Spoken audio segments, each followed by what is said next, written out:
Boa noite, sejam todos muito bem-vindos a mais um culto que se inicia hoje, mais uma reunião online, onde nós podemos, de certo modo, congregarmos e mantermos a comunhão com os irmãos. E de igual modo iremos sempre buscar adorar a Deus acima de todas as coisas, e para isso vamos começar orando.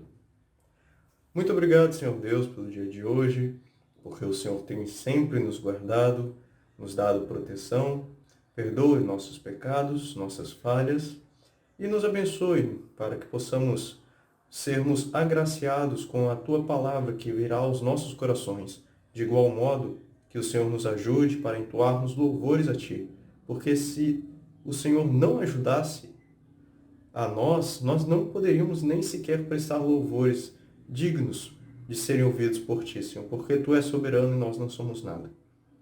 Muito obrigado por tudo, a oração que eu te faço em nome de Jesus. Amém. Então, sem mais delongas, vamos entoar louvores a Deus.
Seu nome é seu, vamos cantar.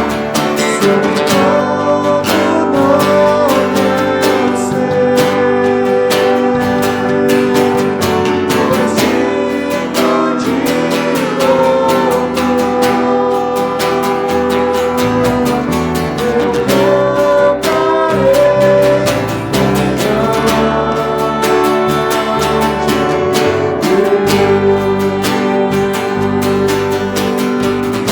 Essa voz vamos cantar.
Boa noite, irmãos. Eu gostaria de pensar com vocês acerca do tema É preciso ter fé. Nós pensamos que a fé é o combustível essencial para a locomoção da nossa vida.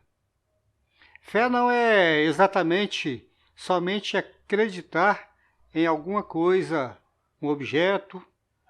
Fé é transpor barreiras. Pude observar que durante a semana eu recebi um vídeo e esse vídeo ele mostrava que foi nomeado como secretário nacional de Justiça Cláudio de Castro Panoeiro, no dia 8/6. Durante a cerimônia de posse, foram citadas várias qualidades de Cláudio, entre elas de ser um excelente aluno numa faculdade na Espanha. Entre as dificuldades encontradas por Cláudio durante não só no seu tempo de acadêmico, mas na sua vida toda, o fato dele ser deficiente visual. A Bíblia nos diz, no livro de Hebreus, capítulo 11, versículo 1, que a fé é a certeza daquilo que esperamos e a prova das coisas que nós ainda não vemos. O tema em questão e, dadas as circunstâncias em que vivemos nesses dias, somos levados a meditar numa outra situação, a do cego de Jericó. A Bíblia nos conta no livro de Marcos, no capítulo 10, a partir do versículo 46 a 52, a história desse jovem rapaz. Também encontramos essa narrativa no livro de Mateus, capítulo 19, e também no livro de Lucas, no capítulo 18. Depois foram para Jericó. E saindo ele de Jericó com seus discípulos e uma grande multidão, Bartimeu, o cego, filho de Timeu, estava assentado junto do caminho, mendigando.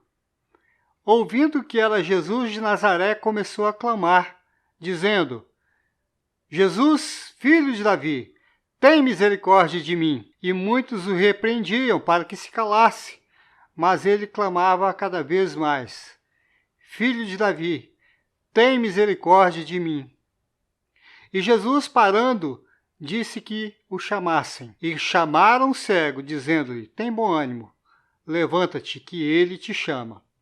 E ele, lançando de si a sua capa, levantou-se e foi ter com Jesus. E Jesus, falando, disse-lhe: Que queres que te faça? E o cego lhe disse: Mestre, que eu tenha vista. E Jesus lhe disse: Vai, a tua fé te salvou. E logo viu e seguiu a Jesus pelo caminho. Essa história poderia ser a história de qualquer um de nós, ou de muitos de nós. Esse jovem estava vivendo em situação muito difícil, visto que ele não conseguia enxergar, e ele se sustentava com as esmolas que conseguia. Desta forma, a vida dele não era nada fácil, porque a sua deficiência impedia que ele pudesse fazer as coisas de forma natural, como nós fazemos. Nós conseguimos andar, ver as pessoas, saudar as pessoas. Nós podemos a todo momento estar deslumbrando o esplendor do sol, da lua, das estrelas, coisa que esse jovem não poderia fazer. Nós podemos pintar uma grade, escolher a cor que aquela grade vai ser pintada, a parede da reforma da nossa casa, ou mesmo a casa toda. Nós podemos escolher. Nós podemos pegar um catálogo de cores e escolher aquilo que nós desejamos que seja ideal, segundo a nossa visão. Mas aquele jovem não podia ter essa escolha. Ele não podia guiar uma carruagem. Hoje, se fosse dos dias de hoje, seria como que guiar um automóvel, uma motocicleta ou mesmo uma bicicleta. Coisa que, aliás, eu gosto muito. Ele não poderia escolher por contato visual a sua esposa, a sua namorada. E a primeira coisa que nós, na nossa juventude, visualizamos numa moça, ou a moça visualiza num rapaz, é o seu olhar, a maneira de se expressar dos seus lábios, até mesmo o que para alguns seja um defeito no nariz, mas que para nós é algo que é marcante naquela pessoa que nós vamos escolher para ser o nosso companheiro, a nossa companheira durante toda a nossa vida. E aquele jovem não podia fazer essa escolha. Aquele jovem não podia dar-se ao luxo de caminhar observando coisas. Hoje de manhã, eu e Edna saímos caminhando cedo. Aí pegamos a rodovia. Por um momento, ela falou, a gente podia passar por este caminho para você ver como que lá é diferente. Então, nós fizemos aquele caminho.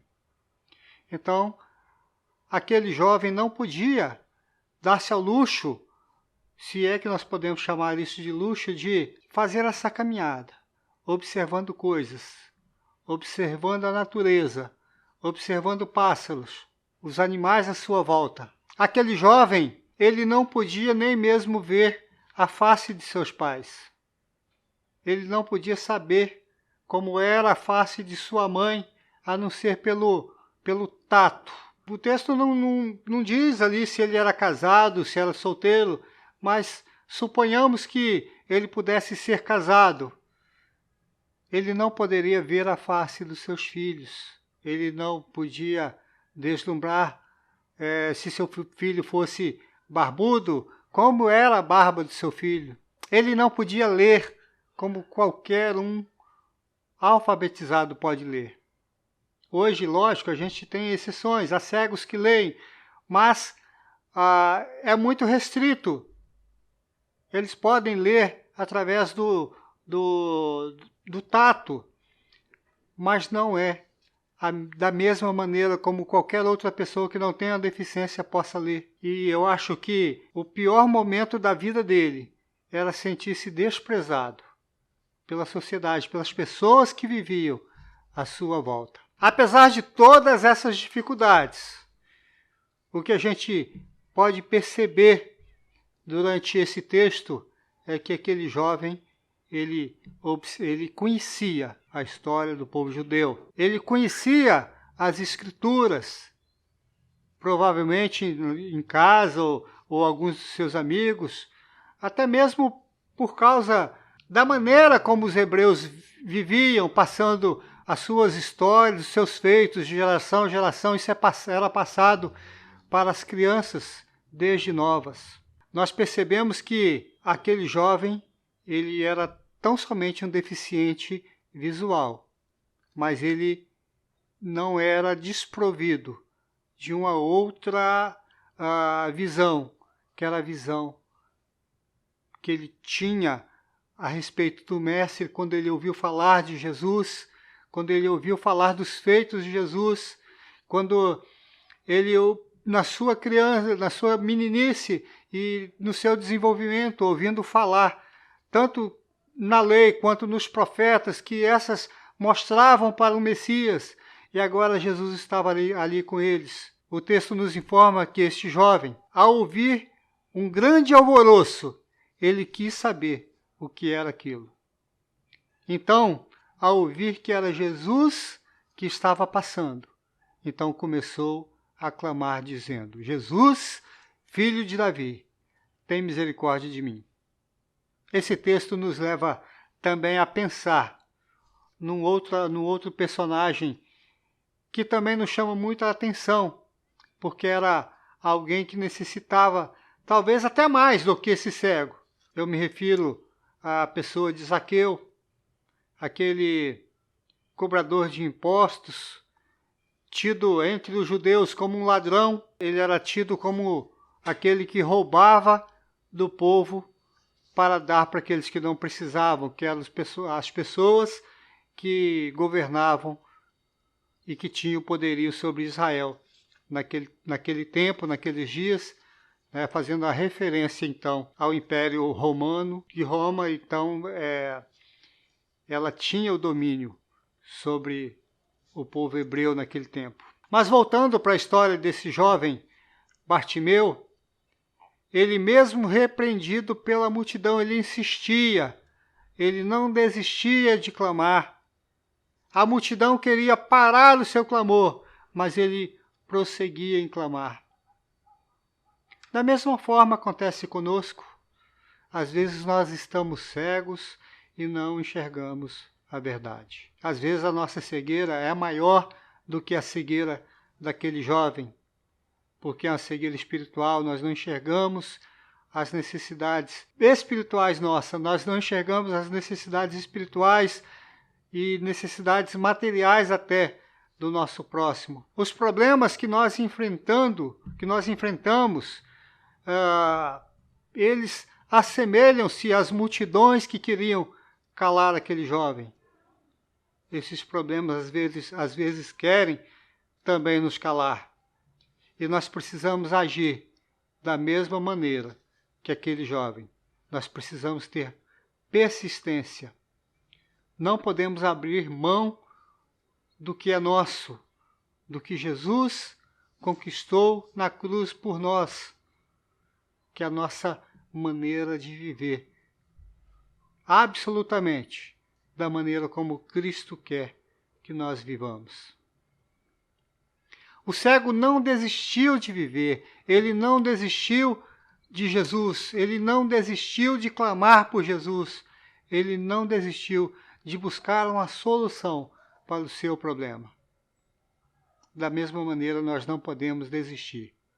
Às vezes, nós temos em nossa família um irmão que é alcoólatra, outro que talvez seja dependente de drogas, às vezes um filho que a gente não sabe a sua real necessidade durante o dia a dia.